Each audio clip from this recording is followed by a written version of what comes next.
You're gonna mock us like you ain't ever been there before, bro. We been there. We know what it takes. So to be here again, hold that.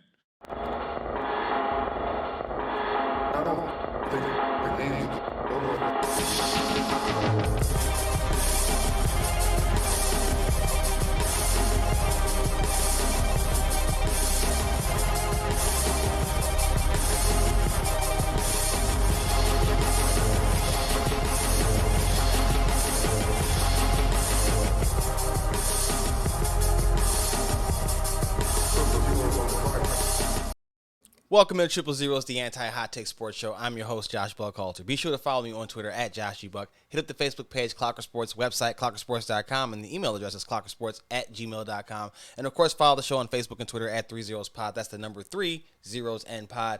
That voice you just heard was one Klay Thompson, now 4-time champion with the Golden State Warriors after they took out the Boston Celtics in 6 games. One game less than I predicted, but we'll get into all that in a second. Before we do that, we got to cover some other stuff because that is a big topic, but it's not the only topic, of course, but we'll get to it. Let's start.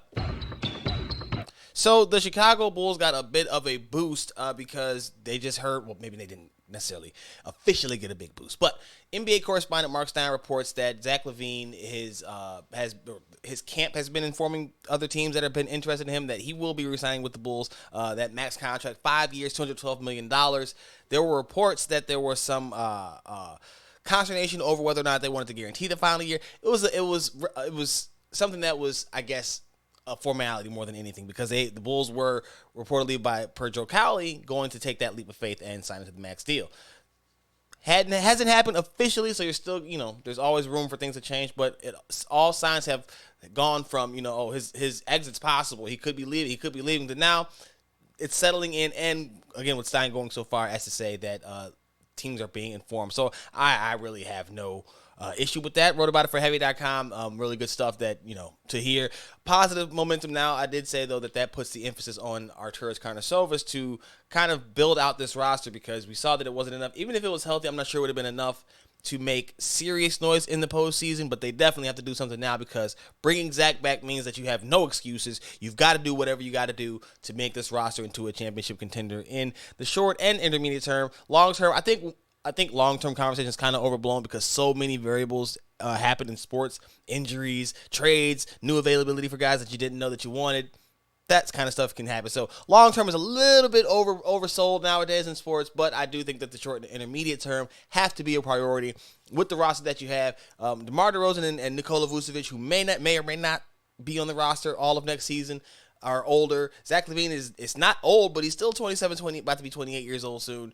You want to start putting, consistent, substantial winners out there. And it's not just, getting to the playoffs. It's getting to the playoffs and making some noise. So hopefully this is the first step in a not long process, but a lot of other, maybe subsequent, maybe not as big, but other moves that will get this team ready to compete for an Eastern Conference Finals berth next year. Is that too much to ask? Right, I was cool with the 6th seed coming into this season. That's where I set the bar. They overplayed that and then fell back into it. So I'm hoping that I can hope for an Eastern Conference Finals contention. Right, you're within a game or two of making it to the Eastern Conference Finals. I'll take that. Prefer a berth. Get to the Eastern Conference Finals. You do that, I think everything is all good and you can work from there. Other news from the Bulls: Patrick Williams spilled the beans on workout with DeMar DeRozan. Wrote about that for heavy.com as well. And just what the quote-unquote summer from hell has entailed. It does include the 5 a.m. workouts. And per Patrick Williams, it's really more about mentally challenging yourself because DeRozan is just constantly bringing out new guys to work out with him, going up against them and matching up. So, as Williams says, it's kind of second nature to him when he gets to the game because he's been faced against so many solid defenders in his career as he goes into his workouts. So, go check those both out. The article about Zach LaVine and Patrick Williams spilling the beans on not only did I write about what the routine, but also about what he says makes DeRozan great, which is the same thing, but obviously separate topics because one is the impact on Williams and what he's been doing. The other is DeRozan's consistency, and I think that's something that Williams is trying to pick up through this workout. But both of those are up on heavy.com, as well as the report about Zach LaVine. Then you have the Christian Wood trade, and I'll get into that a little bit more, but the big takeaway, I think, from the Bulls' perspective is that it has to make Kobe White look at least a little bit more attractive to some other team in terms of what value he can bring back to the Bulls, especially. Because they gave away, the Houston Rockets gave away Christian Wood for a bag of peanuts and a box of glue. And I'm a fan of the game, right? I like Marquise Chris. I like Trey Burke. Sterling Brown's cool. Boban, everybody loves Boban Marjanovic, right? 26th overall pick for Christian Wood. I mean, I'm not saying Christian Wood's a world beater by any stretch, but I mean, that is a pittance for a guy who can come out and give you 20 and 10.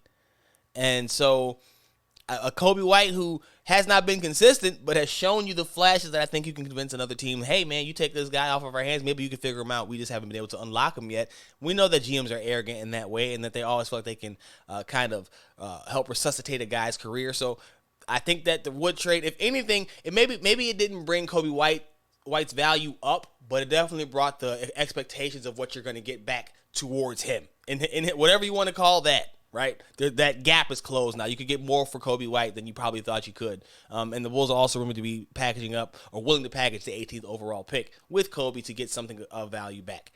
And then there's other reports that with people out with training with DeMar DeRozan, Bulls are not inclined to package him in any deal for Utah Jazz center Rudy Gobert. Listen, man, if you don't get Gobert, and this is coming via The Athletic and Tony Jones as well, saying if you don't put Patrick Williams in that package, you're probably not going to get Rudy Gobert, which that's fine. You know what I mean? Listen, there's a certain line that I draw, and I've been saying this the entire time. I'm not a Gobert fan. I think he's a perfect fit for the Bulls, so figure that hell out. But I'm also going to draw a line in the sand where I'm probably not going to give up so much for a guy that I know the market is really limited on. As much as he is valuable, and as valuable as he would be on this team, and I think he would make this team, I think Rudy Gobert, I said this, and you'll hear this on the Sports Cube coming out on Sunday. Rudy Gobert, as much as I hate him, he's perfect for what the Bulls do. The contract doesn't bother me as much. And because I'm not a fan of what he does because he's one-sided, he fits so well, though, that I'm willing to stomp upon the desk for Rudy Gobert and the Bulls. However, you draw that line in the sand. If you're not going to put in Patrick Williams, who has flashed tremendous potential, okay. But I do think Rudy Gobert is the one move that's available this offseason that'll get the Bulls as close to contending for a championship as they're going to find maybe in the next couple of years, because we know that these things are cyclical, right? You have years where big names move, and then other years where there's a lot of anticipation and very few guys go anywhere. And especially with the way players are beginning to lock themselves into the deals with the hometown team that drafted them and staying in these smaller markets, because the way that marketing works now, you don't have to be in a major market to cash in. You're not going to see, I could see a path where you don't see as many guys jumping ship as we once did. Now, there will always be people that will want to go play in the Miamis and the New Yorks and the LAs, but I don't think you'll see as many small markets. And I'm a guy who's not a small market guy. I'm a big trumpeter of the small market teams tend to be developmental stops for players for other major markets. Maybe you don't see that anymore, especially because where the status of the NBA is, and I'll get to that in 1 second. We got to talk about the fact that the Bulls could have some other targets. We've heard that they have a sign and trade with, they are interested in exploring a deal, rather than not say sign and trade, a deal, however they can get him. Mitchell Robinson, center for the New York Knicks. They've also been linked to Nick Claxton of the Brooklyn Nets, as well as hearing that they have in possibility checking out a guy like Seth Curry of the Brooklyn Nets. All those, I think, would be welcome additions. Who knows what they'd have to give up to get them if they could get them over here. Mitchell Robinson is an unrestricted free agent, so that's not a big deal. Claxton, is my understanding that Brooklyn will match any offers for him, and the Bulls can't get too crazy anyway. They only have is $10.3 million in their mid-level exception, and then trade capital. So if you want to make a trade for him, that's fine. But I don't know if you're giving up anybody outside of a Kobe White for a Nick Claxton, and I don't know if Brooklyn is taking that back. And then Curry for Kobe White, that's like a swap. I'm not sure that that's something that Brooklyn needs to do. But if I'm the Bulls, I'd probably do it, because at least you know what you're getting out of a guy like Seth Curry. He's not going to give you any type of size and anything else really other than shooting, but he gives you shooting in spades, and that's what you need. So that's a bit of a trade-off. You lose some size, you lose some potential versatility that Kobe has not really shown you.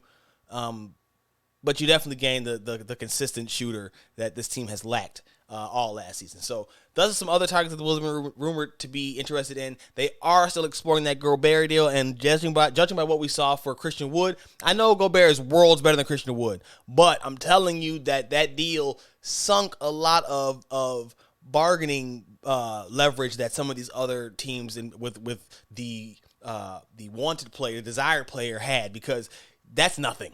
I know Houston had their own clear goals and would have made it known that he didn't want to be there, but man, listen, you're not that far from being in a similar situation if your star says, hey, you know what? I no longer want to play here, and the public gets a hold of that. That's how it's every situation is that tenuous. So I'm definitely not ready to completely write off the Gobert thing. Again, I'm not a Gobert fan, so if he doesn't come, I probably wouldn't be too upset. I do think it'd be perfect, though, and I think that it would work out well for the Bulls. And my one point that I'll say about fit with this is if you put Gobert in the 4 next to DeMar DeRozan, you might lose some spacing, but DeMar's shooting regardless, and I would rather have a guy who I feel confident going and get the rebound and putting it right back in as opposed to not having anybody down there or somebody who will get muscled out as often as we saw from Nikola Vucevic, who's going into the final year of his contract at 30-something years old. Just putting that out there. So let's talk about the Atlanta Hawks now. And I got something coming out for heavy about both of these teams in connection, actually, in a couple of ways. So we'll talk about that in another episode. Of course, got to put that tease out there. But you'll be able to see both these stories on Heavy and on Soaring Down South. So it's going to be all over the place, man. We're getting active. We're getting active. And so on the Hawks, Rudy Gobert to Atlanta seems like the most likely. They've been listed as the most realistic, one of the most realistic targets. It was Atlanta, Detroit, and oh my goodness, who was the other team? I can't remember the other team at this point in time, but when it comes to me, it'll come to me and I'll bring it back to you. But there was 2 other teams other than Atlanta that had the most realistic, quote unquote, per Bleacher Report, a chance at landing Gobert because of the package they could put together. And honestly, I was just telling my brother the other day that Steph and Rudy Gobert would be great because you could just see the balance on either side. Trey might be even better because of how Trey will feed Gobert and maybe allow him to showcase more of the offensive skill set that he does have. He's a good finisher. He doesn't have a post move. That's fine. You don't give it to him until he's got to make the score. And that I think a lot of times when we don't like someone, and there's various reasons, you don't make up. That's not made up that he doesn't have a post game. That's real stuff. But you definitely emphasize those things more than you do the positive. And again, he changes the dynamics of the floor. And you can talk about, I've seen guys drive right into his chest and get whatever they want. How many guys are doing that?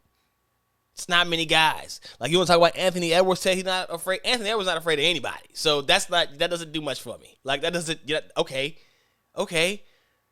So, listen, I'm not a Gobert fan, so it pains me to have to promote him as much as I have been. But damn it if this isn't one of the best fits I've seen in a long time. If they can make it happen, they should really try to make it happen. I've also heard that they're interested in the Hawks are interested in DeAndre Ayton of the Phoenix Suns. That was supposed to be one of President Travis Schlank's favorite targets. Ayton's motor would concern me. If you're going to pay a guy max contract, they usually become more of what they already were. He's been bumping heads with Monty Williams. Like, if you're bumping heads with Monty Williams, you're probably going to bump heads with Nate McMillan, who doesn't have time for you to try to coddle you. Nate McMillan won't play you if he doesn't feel inclined to. So I mean, Aiden's got the talent, and I'm sure there'll be some kind of directive that you gotta let him do what he's got to do to some extent. But the stories that we hear about staying up late and not being as committed and waning focus throughout games, and the blow up that we saw on the sideline during the Western Conference Finals, where he was, was not the conference finals, the semifinals, where he was talking to him saying, "Hey." Was that last year's finals? The discussion between Lance Williams and DeAndre Ayton, where he was telling him, hey, go out there and dominate, and it just never happened. And everybody was saying that was supposed to be a good moment, but it was really an exasperated Williams pleading with his star center to go out there and play like the number 1 overall pick. I don't necessarily love that. That's a big red flag, especially if we're a guy, like I said, that you're about to pay $80+ million. So I am For the Hawks' purposes, it's the same thing as with the Bulls. Gobert is a perfect fit for what they want to do, and probably even better there because of Trae Young's ability to spread the floor and feed him at the same time. They would have to surround them with some more weapons. We see what the deal is. There's been all types of amalgamations from Clint Capella to John Collins, Bogdan Bogdanovic, all types of stuff going on. But I do think that would be a tremendous fit. And if it came down between the two, Jazz are probably taking the Hawks deal, period, because the Hawks have a better offer to put on the table than the Bulls do. And that's economics. Now, the Bulls, that doesn't mean the Bulls will be ass out. Honestly, the Bulls missing out on Gobert could have a domino effect that helps them out in other ways, because who knows what that does in the draft. Teams that will now take centers, that won't take centers falling to them, whatever the case may be, there's all sorts of other chain reactions off of that could actually end up benefiting the Bulls anyway, which is why if they don't get Gobert, I'm like, all right, yeah, that would have been great, but I probably won't ring my hand. It would suck. I'm not going to lie. But I'm not gonna be as some deals would come by. I'm like, you really like Christian Wood for the pennies that he went for. I'm a little sorry they didn't get in on that. I'm not saying that they could have, but I'm sorry that they didn't. If that makes any sense. I think him at the 4 would go with Vooch, with the perimeter defense that the Bulls have, would have been something to keep an eye on, because that's another scorer, which probably would have complicated things because he wants the ball and his opportunities. But aside from that, I think it would have made the Bulls a really lethal group, because he's not a rim protector, but he's a shot blocker, which can be as intimidating, because now you're kind of turning your head on the swivel to kind of see where he is instead of keeping your focus on finishing. So there's benefits there. Travis Schlenk did slam rumors of an overhaul. Again, I've covered all this on Soaring Down South as well, so check that out. He said that they kind of twisted his words, so he does acknowledge that it came from him kind of saying what he said.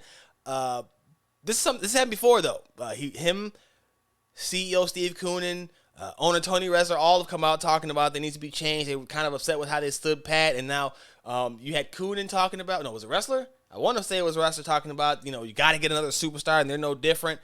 Well, if you're going to get a superstar, it might not be an overhaul, but it's going to be a significant amount of change, and all the beat is pretty much under the assumption that somebody big time is going to be gone. We've gotten reports that it won't be DeAndre Hunter. Whatever, because listen, I can tell you right now that not many people outside of that building are as confident in that in his ceiling as the Hawks appear to be by making him off limits. Now, we saw them do something similar with Clint Capella last offseason, or during this past trade deadline. Easy for me to say. But I kind of hinted at that at the time, saying, I think this is more to do with his contract. Sure enough, we're at the end of the season, and everybody must go but Trey and DeAndre. Hunter did show some nice things, but I warn you about those spurts and those flashes. This might be the best time to move him of any, because he did show you something in those final games and in the final game of the season in the playoffs against the Miami Heat. So, grain of salt, man. Grain of salt. No massive changes. Is that a little bit of trying to... He said it really bothers the guy, so is he just trying to settle down his roster to keep him getting bothered by it and have them, hinting at stuff? I don't know. John Collins seems to be a pretty hot name. Again, got some more stuff coming out about the Bulls and the Hawks that we'll talk about, so maybe that's a little bit of a hint there. But, man, he says it, and he usually stands by what he says, but I can't imagine. I can't imagine that they would try to... This is... So talking about the Bulls... Carter Silvers is very big on improving on the margins and continuity. Well, the Hawks had that continuity. They've tried to improve on the margins. It did not work. So I just do not see them following a similar path as the Bulls, where the Bulls are kind of a year behind in that regard, trying to see where they are in things. I don't see that path working for the Hawks. And again, I warned at the time. I tried to tell them at the end of the season. I tried to tell them at the trade deadline, and nobody's listening to me, obviously. But I tried to tell you. I said it. You got to make some moves, because everybody else is moving, and if you're not moving, you're not improving nearly enough.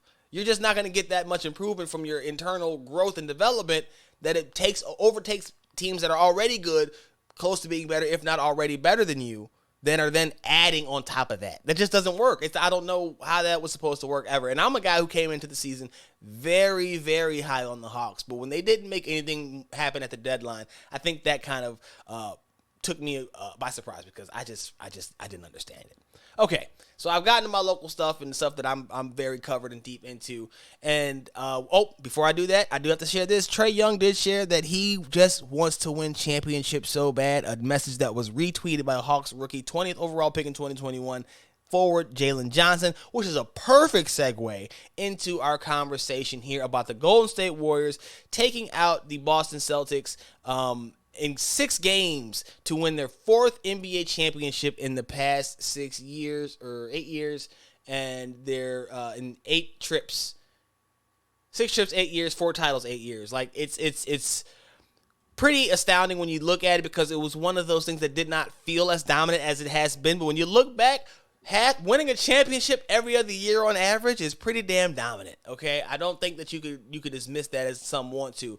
And a lot of the conversation around it the entire time was really disturbing to me because coming in, it was all about how Boston is a better team on paper. And if they just do what they're supposed to do, they'll be fine. They'll win the game. And that was the message every single game, despite the fact that they had gone from being up 1-0 and then up 2-1 to losing in 6 games.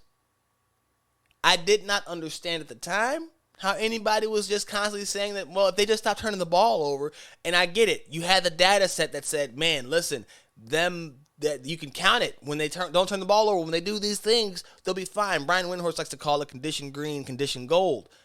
That's cool that they had those stats, but when it continues to happen against the same team, and you don't seem to have a way to get around that, they're causing it. Even if it's your fatal flaw that they keep tapping into, they keep tapping into it. Repeated process is no longer a hypothesis. That is now science. Okay, we've now figured it out. And I probably messed that whole analogy up, but you understand what I'm saying. That's enough trial and error, enough process of elimination to figure it out. You know what? The common factor here is those other guys. They're making you turn the ball over. They're disrupting your rhythm. They're getting you out of your game because you're worried about Draymond Green and all kinds of other stuff. I thought it was over when Jayson Tatum started talking about he was tweeting Kobe. I don't get that. I don't know why.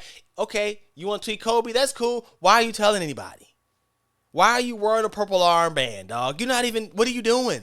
What are you doing? Slow your roll. And then he talked about he wasn't even, did I say I was a superstar? Nope. Doubt creeping in. You don't have to say it. We know. You got to go demand it. I mean, you probably should have. You didn't play like it. I don't know. He's young. They're both young. My biggest fear for Boston is that this is a OKC situation where they got a lot of breaks that I've been telling people, everybody's they have the toughest path to get here. Well, the Brooklyn Nets were a mess. I don't care what you want to say about Kevin Durant's ability. They were a mess as a team, right? Then they go against the Milwaukee Bucks without Chris Middleton. That's a pretty big deal. An Olympian, champion. Not just an Olympian, a gold medalist and a champion. Second best player on that team. And then they go up against Miami Heat, who couldn't shoot despite them leading the league in three-point shooting in the regular season, couldn't shoot for their life in the Eastern Conference Finals. I did not enjoy the conversation around this. I did not enjoy the dismissiveness of what the Warriors are and have been for the past decade damn near, and I just did not like the conversation around Steph and his legacy, where now people are debating if whether or not he has been the reason that they've won. Was he carried by KD? Is he top 10 all time? Listen, I think that beyond the top 3, 4, maybe even 5 guys, when you start getting beyond that, you're getting very, very subjective. I mean, extreme, and anything beyond that, like the top 75 for the NBA, God bless whoever sat down there and figured all of that out. Because, again, it's a lot of preference. It's a lot of what do you like in a player? What did you like to see in a player's career? Did you prefer accomplishments, accolades over numbers and statistics, which sometimes lead to the other, but oftentimes they don't. So the legacy talk about Steph is funny. A guy who had already won 3 championships. A guy who missed out on his first finals MVP because they wanted to be nice to the guy Iggy for doing some things that, made it tougher on LeBron. But then to dismiss what he's done and say that, I just heard a guy on the radio crying that Steph is a 3-point shooter, and he when it all comes down to it, he's going to live and die by the 3, and he can't get to the bucket. Man's got 4 championships in the past 8 years, and you sitting here crying about him living dying by the 3? Come on, man. We got to stop. We got to stop. I blame Skip and Stephen A. Both of them together. I don't know if you saw that they're beefing now because reasons. Because Stephen A. said that he helped make Skip, and that was what the gist of what it came off as. He since said that that's not what he was trying to say. He owes his career to Skip. He said that. Whatever. That's not the point. My point is, we got to stop trying to say the most profound thing at all times. That's really what it is. Everybody wants to be the most cutting edge. Well, I said that thing before anybody else type person. That doesn't have to be you. It probably won't be you. Good chance is somebody has already said it, thought it, had it dismissed, and had to change it around multiple times before you got to it. That's just a good chance. Now, that being said, wherever you want to play Steph, that's fine. But it ain't many guys out here walking around with the hardware that he has in the time frame that he's done so and have changed the game the way that he has. A lot of your top 5 people ain't changed the game at all. They just dominated while they were in, which is cool. That's obviously the point of it. But not only did you dominate it, but you dominated so much that you had other people try to imitate you. That's powerful. That's powerful. RIP to Game 6 Klay, man. That dude was out there just hoisting up jumpers. I don't know what happened. I've been saying Klay needs to shave the hair and get rid of the headband. I think the retro look was kitschy, but it does not work for him anymore. You back to playing basketball, brother. Get out there, get yourself lined up, get trimmed up, you know what I'm saying? Get out there. We need you back, Klay. I don't know what that was. That was rough. That Game 6 Klay, whatever.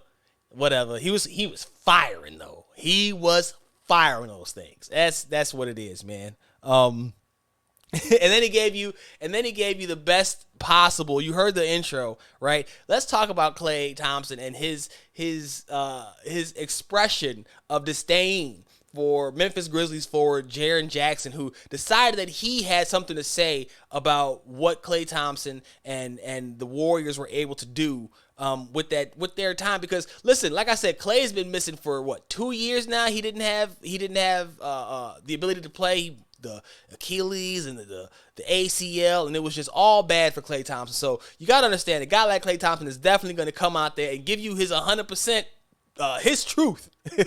When the moment like this happens, you get to have that release of all the emotions that you've been holding up. Remember, we had the visual of Klay crying in the back of the bench because he couldn't participate in the last playoff run. So just pay attention to what Klay had to say at his end of season, I guess, his last post-game presser of the season.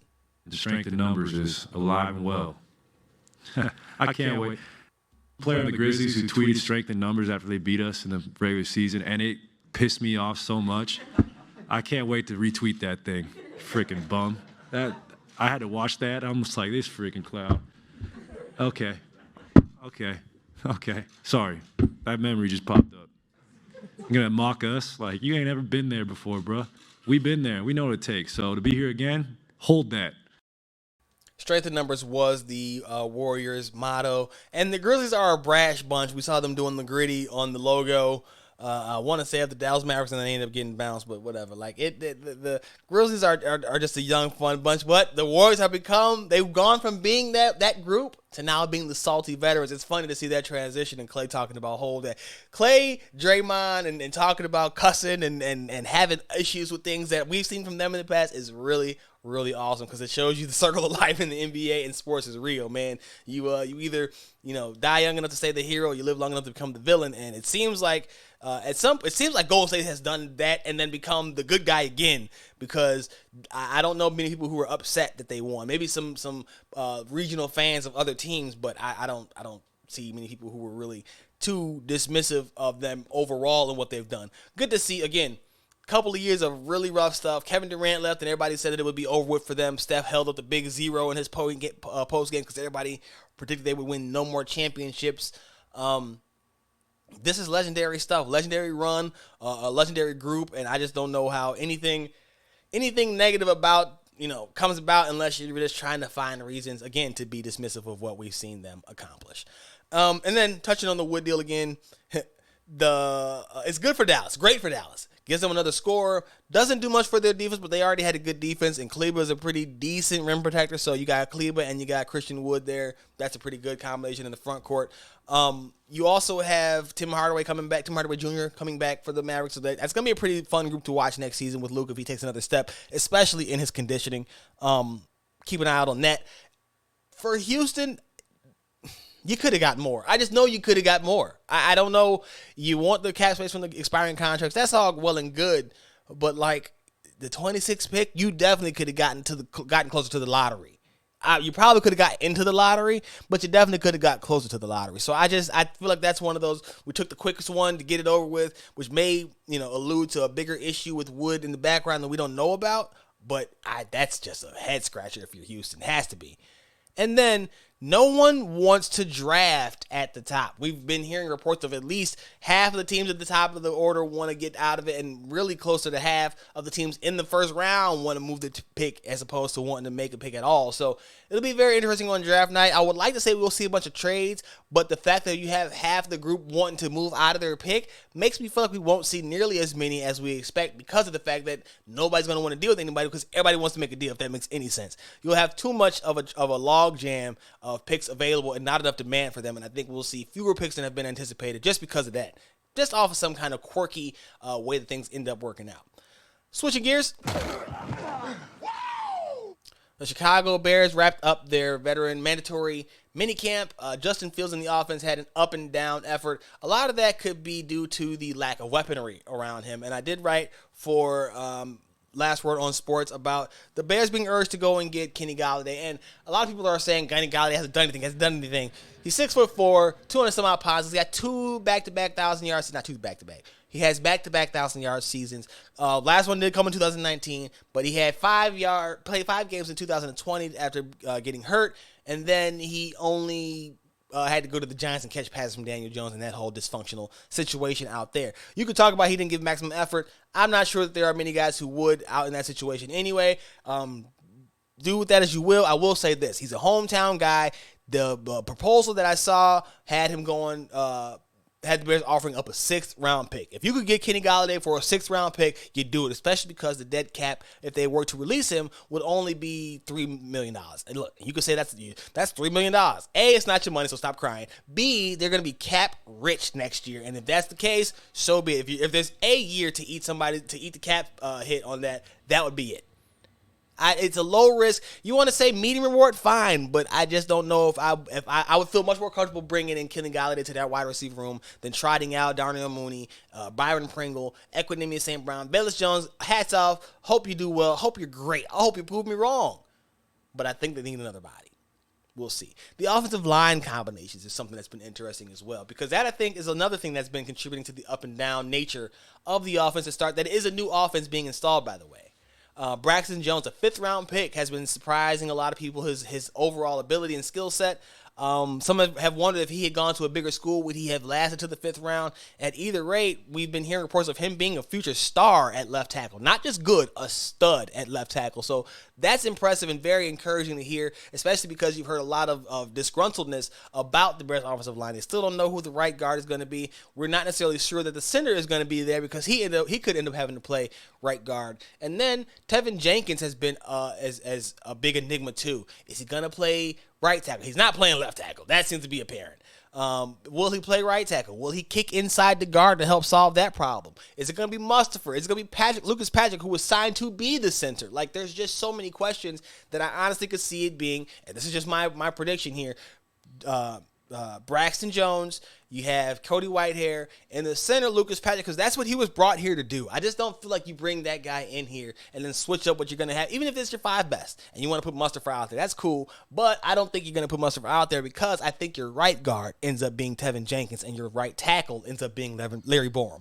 That's where I see it being the best 5 out there on the field, because as much as I was a big Sam Mustipher guy last year, he just lost at the point of attack so much, and maybe it's because he had to overcompensate for other guys, but it did not go well often enough for me to feel confident in saying, yeah, you know what, Sam Mustipher needs to be our pivot, and he's a little bit, he's small for the center position. He's definitely too small to play guard. Now, it's a new regime in there, a new style of body type that they like, but I just don't see Mustipher's non-athletic abilities translating to the guard position if they weren't looking like they were good enough to be starting at center. We'll see. Obviously, a lot can change from now, but my 5 linemen, judging from what we've seen in camp and what may be their best 5 and the most upside I would even add to that would be Jones, Whitehair, Patrick, Jenkins, and Borum. That would be the 5 that I would expect to see if things keep going the way that they're going.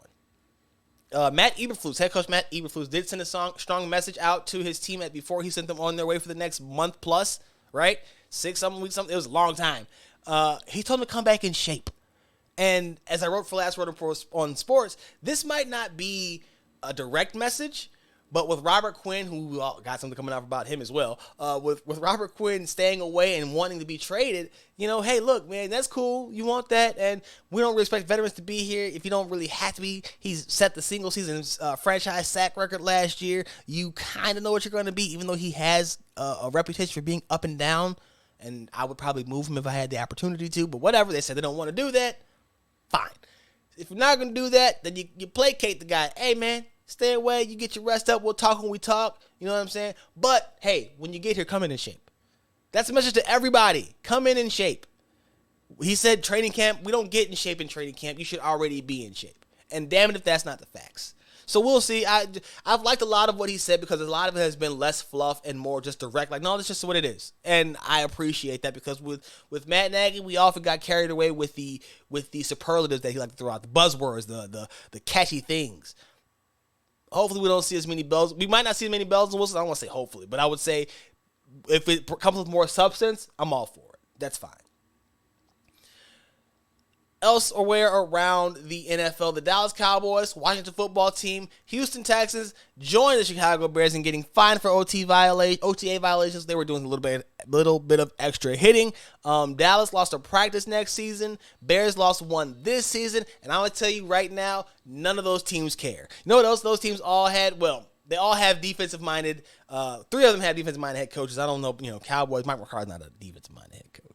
But the Cowboys had a good defense last year. So all of those guys, all those teams have defenses that are not leaders or they have defensive minds. You know what I'm saying? There's a defensive DNA in each one of those teams. And if you're going to find me and say I can't have a summer practice because we did a little bit of extra hitting, that's fine.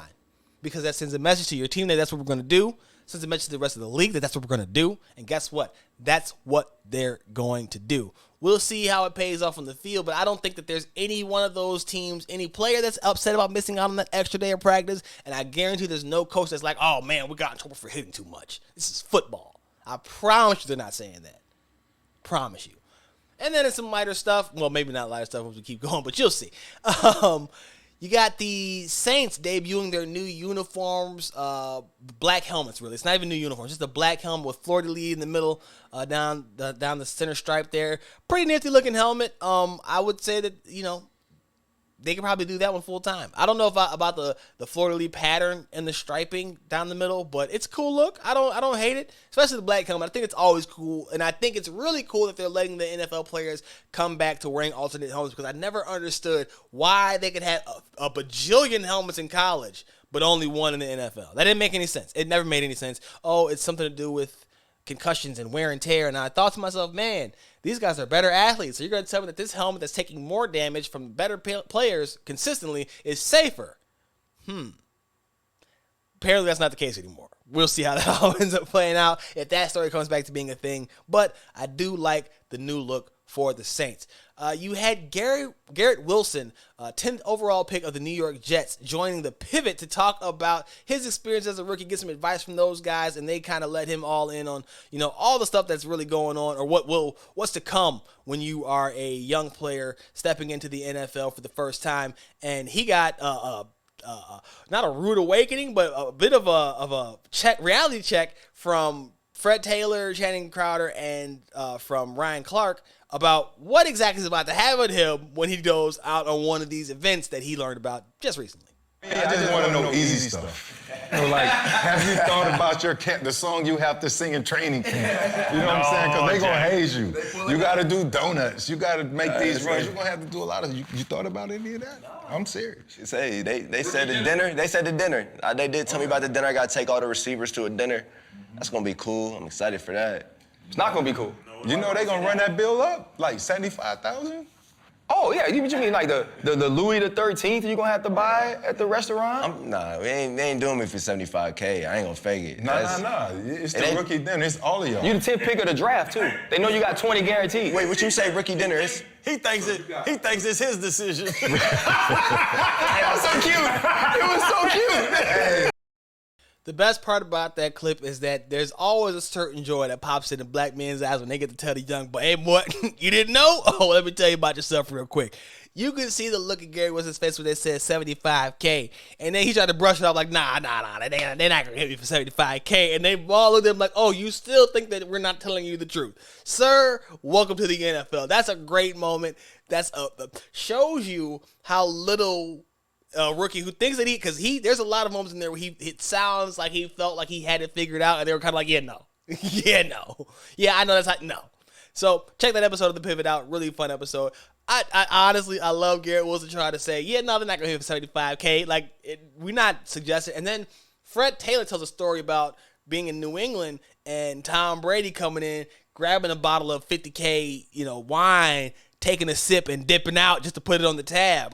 It gets real out there in those millionaire streets, apparently. I don't know about that. I would love to know, but I don't know about that. And then lastly, a bit of an update here.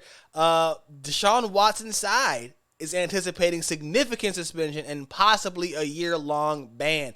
That is major because it's not coming from the other side. It's coming from his people, which, again, I've been telling you, I'd be shocked if they didn't do something to some kind of suspension for him with all these litigations. Again, it doesn't have to be criminal. You're bringing negative light to the league, and we know that they've suspended people for far less. So I'm not surprised that it is coming, that the expectation is coming from his side, and that had it's been leaked, that is a bit surprising to me, but not that they're seeking significant punishment or a year-long ban. None of that is surprising, and none of it should be surprising to Watson or his team. Fam, you out here got wild stuff in these streets, and I don't even know, we're not even talking about criminal stuff. I'm just talking about the whole process. If you want to call what you did normal, the process of going about it is wild. It was wild, and ineffective, and apparently ineffective. So I don't know how anybody could expect it to come up with nothing. I don't know if it's going to get worse before it gets better, but it definitely was not going to be nothing. So good luck to him and everybody involved in that, because we're about to keep hearing about this for a long time. That's going to do it for this episode of Triple Zeros. Be sure to follow me on Twitter at JoshGBuck. Hit the Facebook page, Clocker Sports, website, clockersports.com, email address is clockersports@gmail.com, and of course, follow the show on Facebook and Twitter at 30spod. That's the number 3 zeros and pod. And of course, you can always check out the stuff. Last Word on Pro Football, Last Word on Sports, Soaring Down South, heavy on Bulls. And of course, to the next episode when I have another special guest, because that's what we've been bringing the guests back. Last episode, I talked to Pat Benson. Drew Stevens was 3 episodes ago. Last episode, I talked to Pat Benson of All Hawks, and we talked a lot of stuff about Trae Young having a historic season, people trying to hate on it. So check that episode out. Come back and check out the episode with my guest for next time. And, of course, be sure to tune me in everywhere you can. Get the podcast, like, share, rate, subscribe, review, all those great things. And until the very next time, you already know what it is, man. I'm gone.